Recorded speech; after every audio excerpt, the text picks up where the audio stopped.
Hey everyone, I'm back with a new video and the setting is a little bit different than the last time because I'm at my parents'. Today I want to give you some tips on how to draw simple backgrounds because sometimes drawings are a little bit boring without a background, and I also tend to often draw them without backgrounds, which I don't like, but it's hard for me to choose a background and decide on what to draw, so I just tend to leave it blank.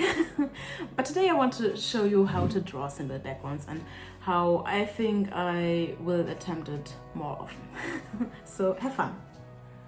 As you can see, this is a speed paint of my drawing I made for Micah Arts Draws This in Your Style on Instagram. I start with the ground, don't think too much, just put down the color, and in the reference you can see lighter and darker brown parts, so I scribbled them in. Now I put down the base of the leaves, a dark green, as the leaves in the back are more dark, and I took two different greens so the color is not too flat. On top of them I vaguely draw the shape of the leaves in the reference.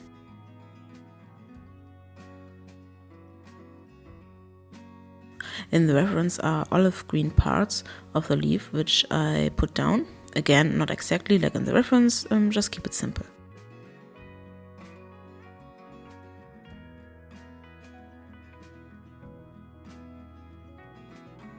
At the end I draw lighter tones and shadows on the leaves.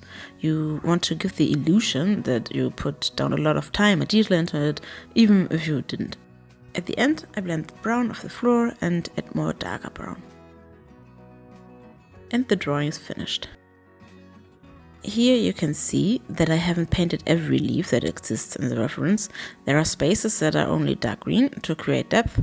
You do look at the leaves that are in the front because they stand out more, and what is in the back doesn't matter. The leaves also have depth as they get darker where it's further away and lighter where it's closer to the viewer, and the light hits the leaves. If you look at the leaves, you see how random they are. I drew leaf-shaped forms and drew them heading in different directions and gave them slightly different forms as nature is random and there will be no leaves lying parallel next to each other. Here's another example of a simple background. Well, I should have put the reference next to it so you can see it, but I put the links in the description and will think of it for the next video, so then you can see the reference next to it. I put down the general shapes to blend them, as you can see. It's a bouquet background with city lights, and bouquet backgrounds are quite easy as you don't need exact forms, but if you see the result it will make sense. You put your character in the foreground and have a beautiful background. But think of the lighting that's hitting the character. That's why you put down the background first and the character last. At least that's what I learned, even if I struggle with doing it myself. Here's another example for bouquet backgrounds in the city. I start with general background again, and on other layers I put the colorful dots.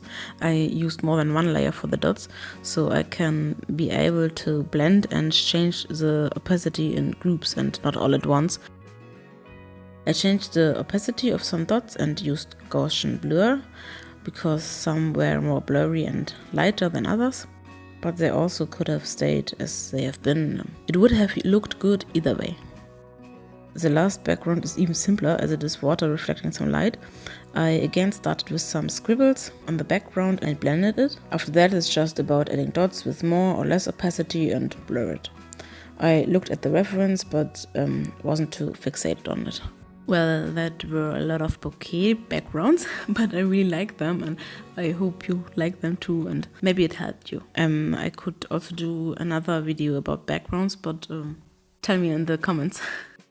So I hope some of these tips were helpful for you, because I think we tend to overthink it and we want to make it very pretty and a lot of details, but most of the times it's hard to do it at the beginning. I'm not doing it either. I'm skipping backgrounds most of the time, so keeping it simple will help, I guess. So just try it out and try to make your drawings more pop. So until next time, bye!